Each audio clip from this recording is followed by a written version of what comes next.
여러분 안녕하십니까? EBS 초대석 정관용입니다. 지구온난화와 기상이변, 이건 이제 이상한 게 아닙니다. 거의 일상이죠. 그리고 이것 모든 것이 인간 잘못이라는 것 다 알고 있습니다. 그럼에도 불구하고 우리는 매일 자동차를 타고 무심코 쓰레기를 마구 버리고 있죠. 자, 이걸 한마디로 우리 사람들이 생태 감수성을 잃어버렸기 때문이다. 이렇게 주장하시는 분이 있어서 오늘 초대석에 모셔봤습니다. 우리나라 최초의 야생 영장류 학자고 생태학자인 김산하 박사를 초대했습니다. 어서 오십시오, 김 박사님. 네, 안녕하세요. 네, 생태 감수성이란 단어가 있나요? 예, 뭐 사실 학계에서 공식적으로 인정하는 단어라고 할 수는 없고요.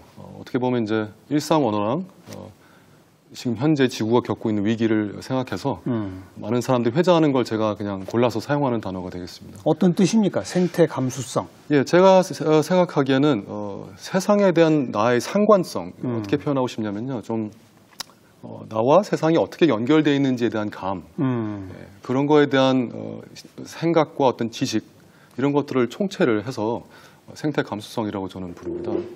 예를 들어서 뭐 얼마 전에 비가 굉장히 많이 왔는데요. 예. 비가 많이 오면 일상생활이 불편하잖아요. 근데 사실 그 비가 우리나라는 이제 여름에 집중이 돼서 나중에 가을이나 겨울, 특히 그 가뭄이 심할 때 우리가 바로 마시고 쓰는 그 물이 되잖아요. 그렇죠. 근데 그 생각을 전혀 하지 않고 비가 그냥 와서 불편하다고만 생각하면 그건 생태적 감수성이 부족한 거라고 할 수 있겠죠. 하지만 이 물이 모여서 나중에 내가 마시는 그 물이 된다, 거기까지 이른다 하면 아마 생태적 감수성이 좀 있다고 할 수 있지 않을까, 저는 이렇게 생각합니다. 나와 세상과의 관계에 대한 어떤 개념?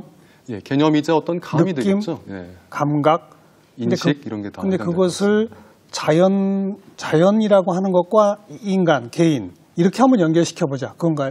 네, 근데 자연하고 바로 연결이 되던 아니면 몇 개의 단계를 거쳐서 간접적으로 또는 우회적으로 연결이 되든 사실은 연결이 안 되는 건 없어요. 네. 예, 완전히 인간 세계에 해당되는 것 같아도 몇 단계만 더 거슬러 가면 결국엔 자연과 연결이 되고, 그래서 사실은 그것은 하나의 뭐 분야가 아니고 세상 전체에 대한 감이다, 저는 그렇게 생각을 합니다.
자동차 타고 다니시죠? 대중교통을 많이 타고 예전엔 자동차를 소유한 적도 있습니다만 중고로. 근데 지금은 없고, 뭐 지금은 이제 다 큰 차들을 그냥 기사 딸린 대중교통을 타고 있습니다. 대중교통. 네.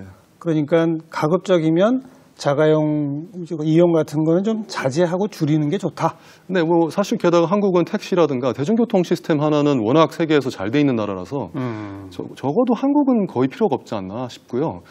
정말 지방에서 그 교통망이 없는 경우는 또 렌탈이 너무 잘 돼 있어서 네. 저는 왜 굳이 소유해야 되나라는 생각이 좀 들더라고요. 네. 그런데 우리는 그저 뭐 편하다는 이유로 매일 자동차를 몰고 다니고 뭐 좀 시작할 때 말씀드린 것처럼 마구 쓰레기를 버리고 네.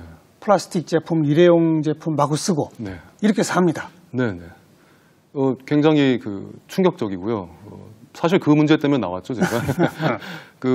그런 식의 삶이 여전히 너무 압도하고 있다는 게 사실. 그냥 우리 생활의 일부라든가 아니면 좀 과도기적 느낌이어서 많은 사람들은 잘하고 있는데 여전히 좀 다른 사람들은 뒤처져 있다. 이런 느낌이라면 좀 참을성을 가지고 인내심을 가지고 지켜볼 수도 있는데, 제가 느끼는 한국의 현재 분위기는 말씀하신 것처럼 정말 막 살고 있는 게 주를 이루고 있고. 막 산다. 예. 그리고 그거에 대한 당장의 여파, 뭐 미래 세대까지는 아니어도 바로 저 쓰레기통이 넘치는데도 그냥 그 위에다 다시 얹어놓는. 심지어 그래도 쓰레기통에 얹어놓은 사람은 최악은 아니죠. 그냥 바로 이렇게 버리는 사람들도 있으니까. 그렇게 기본적인 것조차도 하지 않으면서도 다 같이 그냥 스스로 성인으로 대접받길 원하는 그런 문화가 아직도 굉장히 강해 보입니다. 얼마 전 우리나라에 이른바 이 재활용 쓰레기 분리수거 대란이 일어난 적이 있습니다. 네, 그렇습니다. 그 이유가 뭐 중국이 대량 수입을 하다가 그 수입을 중단시켜서 뭐 예견된 대란이었는데 미처 대처를 못했다. 뭐 이런 얘기도 있었고요. 네. 근데 사실은 중국이 그동안 그 수입을 했다는 그 자체가 사실은 충격적이어야 됩니다. 왜냐하면 우리 재활용이 그 쓰레기가 너무너무 많이 나오는데 그것을 자체적으로 재활용을 해서 심지어는 그 가치를 잃지 않고서 업사이클까지 할 수 있는 여지도 있는 그런 물질들을 가지고서 예. 우리 경제 내에서 그걸 흡수하지 못하고 전부 그 중국에 의존하고 있다가 중국이 갑자기 그걸 멈추는 바람에 우리가 처리 능력이 없어서 갑자기 당황하고 있다는 그 사실 자체가 그게 사실은 우리의 그 생활 방식을 제대로 해결하지 못하고 있다는 증거라고 봅니다. 그리고 그때서야 또 밝혀진 게 우리는 다른 나라보다 좀 일찍 이 쓰레기 분리수거 같은 것도 하고 네. 종량제 봉투 정책도 쓰고 네, 네. 이건 꽤 잘하고 있는 거다라고 생각했는데 네. 알고 보니 재활용 뭐 플라스틱 페트병이니 뭐니 하는 게 재활용 못하는 걸로 만들었다면서요. 네. 색소를 넣고 뭐라고 그렇습니다. 이래가지고. 그래서 지금 모든 업체가 막 바꾼다고 난립니다. 네, 그 국민들이 굉장한 그 배신감을 느꼈죠. 사실 분리수거에 있어서는 말씀하신 것처럼 한국 사람들이 굉장히 우수합니다. 전 세계적으로. 예. 나눠서 버리는 건 너무 잘하는데 알고 보니까 수거 이후에 그 실제 재활용 처리가 너무너무 엉망이고 국가가 주도해서 한 시스템이 거의 없고 민간 업체한테 그냥 의존하고 있고 그 민간 업체는 대부분 영세하고 게다가 말씀하신 것처럼 그 재료들이 애초에 잘못 만들어지고 표준화되지 않아서 그렇죠. 잘 버려도 재활용 자체가 안 되는 등 사실은 거의 무의미한 행동을 하고 있었던 것처럼 느껴지는 것이죠. 예. 이것은 굉장한 배신감이고 특히 그 제품 뒤에 그 리사이클 재활용 표시가 돼 있는데 사실은 전혀되고 있지 않다는 건 거의 국민 사기극이나 다름없다라고 저는 생각합니다. 우리는 열심히 깨끗이 씻어서 막 분리해서 정해진 요일에 갖다 버렸는데 네. 정작 수거해간 사람은 왕창 그냥 버리더라. 네. 소각장으로 다 들어가 버리더라. 네. 이런 거죠. 네, 하지만 이제 그 소각장 문제도 굉장히 있고 사실은 잘 버린 다음에 제대로 재활용이 안 됨으로써 이 모두가 허탈해지는 문제도 분명히 있습니다만 동시에 사람들도 무관심했던 건 사실입니다. 게다가 네. 많은 수가 제대로 또 그냥 버린다고만 버렸지 아주 뭐 더러운 상태로 버리기도 하고 이쪽 그 버린 쪽에서도 문제는 많이 있죠. 김 박사님은 어려서부터 이런 생태 감수성이 뛰어나셨었습니까? 제 입으로 제가 뛰어났다고 말하기는 좀 힘들고요. 약간 있었죠. 그때는 더 그냥 동물 자체가 재미있고 그냥 자연이 신기하고 이런 데서 좀 출발을 하다가 성인이 점점 되면서 뭔가 이상한 데 느끼고 이것은 그냥 자연에 대한 관심사로는 되지 않고 그 이상을 생각해야 되는구나를 점점 좀 느끼게 되었죠. 어려서 뭐 강아지 키우고 뭐 그런 경험도 있으시고. 네, 강아지, 뭐 고양이. 근데 사실은 저는 어렸을 때 온갖 동물을 다 키웠습니다. 뭐 곤충, 뭐 거북이, 가재, 뭐 무슨 조그만 육지 거북도 키우고 뭐 딱정벌레, 뭐 미꾸라지, 뭐 별걸 다 키웠는데 예. 그게 또 집에서 그렇게 키우는 것은 좀 잘못된 거구나라는 걸 깨닫고 그다음부터는 다 멈췄고요. 하지만 하여튼 제가 그 동물들 옆에 같이 사는 경험은 오랫동안 했었죠. 도시에서 쭉 자랐죠. 시골에서 자란 경험이 있습니까? 시골에서 자란 경험은 없습니다. 근데 어렸을 때 잠시 외국 생활을 좀 한 적이 있고 도시에 따라서는 우리보다는 좀 더 녹지가 발달하고 그래서 그런 것은 약간 도시 안에 있어도 자연을 접하기 어렵지 않았던 것 같습니다. 네, 관심을 점점 그쪽으로 키워서인지 결국은 이 동물 연구하는 그런 대학을 나오시고 우리나라에서 최초로 이 야생 영장류 연구로 박사학위를 받으셨더라고요. 네네. 야생 영장류 가운데 어디? 인도네시아 예. 긴팔 원숭이? 예, 인도네시아 자바섬에 사는 자바 긴팔 원숭이라는 동물로 제가 박사학위를 했습니다. 뭐 제가 근데 최초로 야생 영장류를 했다고 말씀을 드리는 거고 영장류학을 뭐 또는 유전자를 또 그 전에 하신 분은 계십니다. 근데 이제 현장에 그 직접 정글에 가서 야생 상태의 그런 영장류를 연구한 건 이제 제가 처음으로 알고 있는데 제인 구달 박사가 생각이 나는데요. 네, 제인 구달 박사님이 이제 침팬지를 세계에서 그 야생의 침팬지를 그 그룹 속에 들어가서 십수년간 연구를 해서 아주 유명해진 분이시고 지금 환경운동에 투신하고 계시고 저는 어떻게 개인적으로도 인연을 맺었습니다. 왜냐하면 제가 일하고 있는 재단의 명예이사님이시고 한국 올 때마다 저희 통해서 오시고 그래서 영장의학에서는 아주 대모이시죠. 그렇죠. 그러니까 비슷한 경험을 하신 거잖아요. 인도네시아 자바섬에 가셔서 그렇죠. 긴팔 원숭이 무리 속에 섞여서. 네. 다만 걔네는 저 나무 위에 꼭대기 한 30m 위에 있기 때문에 제가 섞이긴 힘들고 그냥 저 바닥에서 한 멤버인 것처럼 좀 코스프레이를 한 거나 다름없죠. 네. 몇 년 걸리셨어요? 그 연구 자체는 총 2년이 걸렸습니다. 네. 근데 지금도 제 후배들이 이어서 하고 있습니다. 네. 그럼 일단 박사학위 하시는 그 과정 동안은 2년 동안을 매일같이 그 원숭이들을 따라다니면서 관찰하신 거 아닙니까? 네, 관찰하고 뭐 일요일 날은 쉬었습니다만 네, 대부분 그것만 빼고는 네, 거의 매일 나가서 같이 있으려고 애를 썼습니다. 네. 원숭이들이 받아들이나요? 처음에 안 받아들였죠. 도망가죠? 예, 도망가고 근처도 할 것도 없고요. 그냥 제가 보이면 그 즉시 도망을 갔는데 그래서 한 5초 보면 아주 성공적인 날이었습니다. 처음에는. 그러다가 그것이 5초가 10초가 되고 물론 뼈를 깎는 고통이 있었습니다. 어떤 고통입니까?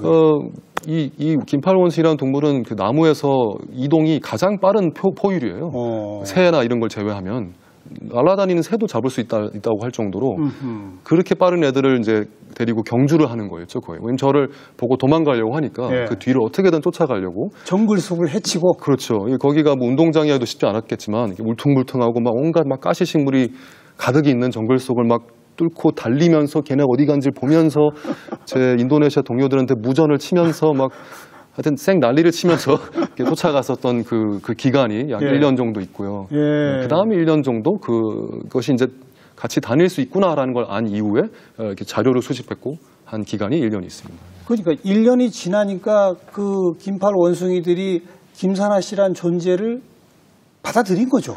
네, 저와 제 팀을, 근데 저를 개인적으로 아는 것 같지는 않고요. 그냥 저 바닥에서 맨날 나를 가만 안 두는 이상한 애들. 그렇지. 예, 좀 나무 밑둥까지 쫓아오는데 뭐 기어 올라오지는 않고, 그냥 가만히 이상하게 쳐다보는데 뭐 내가 뭐 이렇게 볼 게 있다고 계속 볼까?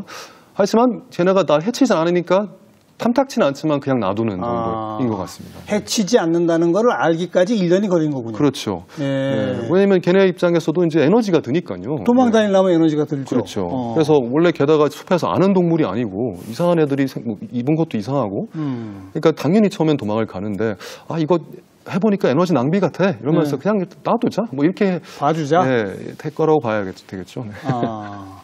아무래도 그런 곳에서 생활하다 보면 이 도시에서 생활하는 것과 달리 뭐 먹고 자고 씻고 뭐 화장품을 바른다든지 뭐 이런 거는 이제 아예 없는 거죠. 네, 게다가 그 열대 지방은 일어나면 그냥 얼굴에 개기름이 줄줄 흐릅니다. 그래서 거기에 뭘 더 바를 이유는 없고요. 맨날 요즘에 화장품 회사에서는 뭐 수분을 제공한다 하지만 충분한 수분이 제공이 되고 그래서 먹고 자고 하면 좀 단순한 생활을 하죠. 그래서 뭘 바르거나 하는 거는 거의 없습니다. 아니, 그러니까 그게 왜 자연 다큐멘터리 동물 촬영하러 다니시는 촬영 전문가들도 말씀 들어보면 동물들한테 인간의 채취 이게 워낙 나쁘게 전달되기 때문에 게다가 거기에 인공의 향수라든지 화장품 냄새라든지 옷을 세제를 이용해서 빨았다면 그 세제 향이라든지 이런 것들은 동물들이 계속 피하는 거다.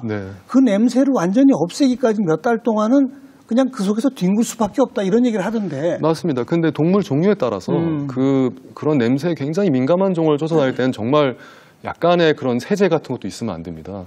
다만 제가 목표로 한 동물은 영장류라서 일단 후각 의존도가 낮아요. 우리도 이 냄새가 그렇게 후각이 발달한 그 동물은 아니지 않습니까? 오히려 시각이 발달했죠. 그래서 제가 쫓아다니는 긴팔 원숭이라는 종은 냄새보다도 일단 시각으로 이렇게 자기의 그 포식자를 인식하는 동물이라서 저 멀리서도 딱 바로 압니다. 그래서 그걸 보고 도망가기 때문에 제가 갖고 있는 뭐 채취라든 것은 게다가 거리가 높아요. 저 위에 한 20m, 30m 위에 있기 때문에 뭐 약간의 냄새가 그렇게 심하지는 않고요. 오히려 문제는 괜히 그런 걸 뭐 발랐다간 벌레가 꼬입니다. 그래서 안 바르는 게 납니다. 정글에서. 네. 그렇게 참 운동장에서도 쫓아다니기 쉽지 않은 긴팔 원숭이를 정글 숲을 헤치며 쫓아다니고 또 한 1년을 더불어 관찰하고 2년 세월을 꼬박 거기서 보내고 나니까 혹시 본인의 어떤 인생관이나 생각에 있어서 큰 변화가 생겼나요? 예, 큰 변화라기보다는 원래 있었던 성향이 좀 강화된 것 같은데요. 저도 이제 물론 아무리 어렸을 때 동물이 좋고 자연이 좋아도 이 도시와 이 나라에서 사는 사람으로서 좀 뭐 사회가 제공하는 직업 중에 뭘 선택해야 되나 여러 가지 고민이 있었고 어떻게 보면 좀 타협의 여지가 더 많은 사람이었는데 갔다 오고 나서는 훨씬 줄었죠, 그 여지가.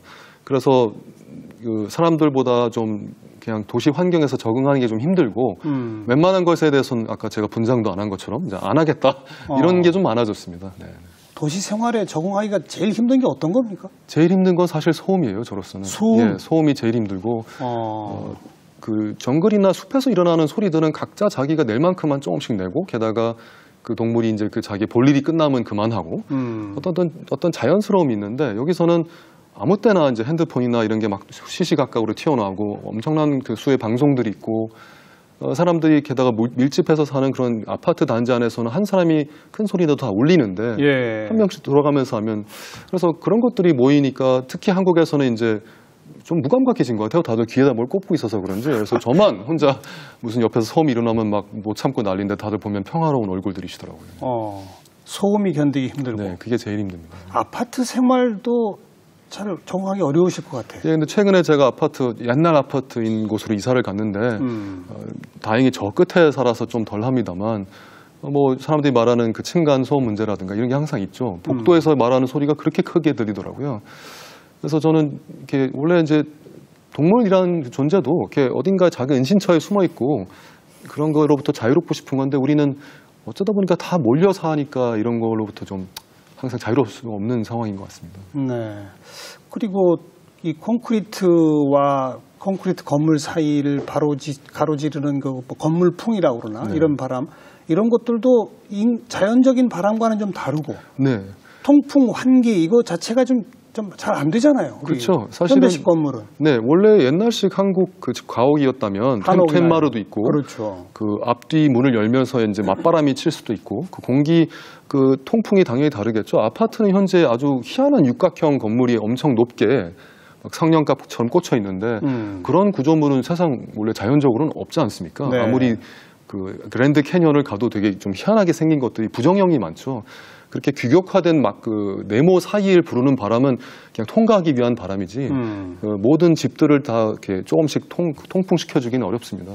그래서 그런 바람과 공기 움직임 하나만으로도 지금 현재 그 가옥 구조는 문제가 있고 그러다 보니까 더워서 또 문 닫고 에어컨 켜고 에너지는 그렇죠. 더 많이 쓰고 점점 뭐 계속적으로 그런 효과가 순차적으로 발생을 합니다. 그런데 뭐 어려서부터 그런 공간에서 태어나서 어려서부터 그런 공간에서 문 닫고 에어컨 켜고 살아왔고 네. 그런 사람들 어떡합니까? 네, 그 걱정입니다. 너무 자연스럽잖아요, 이게. 네, 굉장히 자연스럽죠. 그래서 그런 사람들이 그런 공간이 아닌 데를 많이 가봐야 되는 게 참 중요한데 현재 우리는 그런 곳이 너무 당연하고 예전에 시골에서 살았다면 우리가 사는 방과 나가서 바로 만나는 길과 거기서 좀 벗어나서 있는 골목이 다 모두가 꾸불꾸불하고 뭔가 좀 삐뚤빼뚤하고 그래서 사고 자체가 이렇게 규격화되지 않는 어떤 상황이었다면 지금은 모든 게 무슨 공장에서 찍어낸 것 같은 그 삶을 사니까 당연히 생태적 감수성이랄까 아니면 상상력의 어떤 폭 자체가 모두가 비슷한 균일화되고 자연하고는 계속 멀어지는 결과를 초래할 수밖에 없다고 생각합니다. 그러면 여기서 벗어나려면 정말 생태 감수성을 키우려면 뭘 어떻게 시작해야 합니까? 현재 우리가 도달한 지점이 너무 그 어떤 심한 지점에 와 있어서 지금 보면은 너무 힘들게 보이죠. 대체 이걸 어떻게 바로잡을까? 하지만 조금씩 시작할 수는 있습니다. 제가 알기로는 현재 아파트의 구조도 꼭 그렇게 높이 올리는 것이 필요하지 않다 그래요.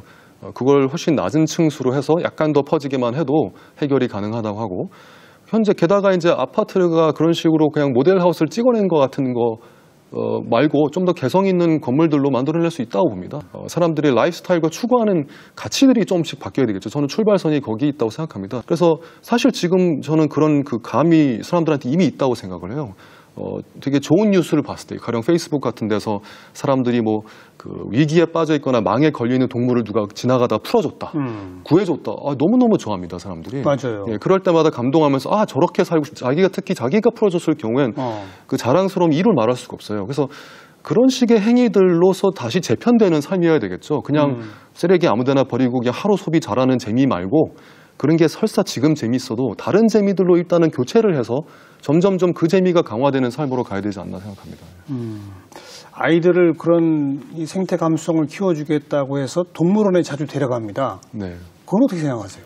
근데 동물원에 가서 저도 어렸을 때 동물원에서 동물을 처음 보면서 참 신비로움과 희한함을 느끼면서 많은 그 관심을 가졌던 건 사실입니다. 그래서 효과가 아예 없다고 볼 수는 없습니다.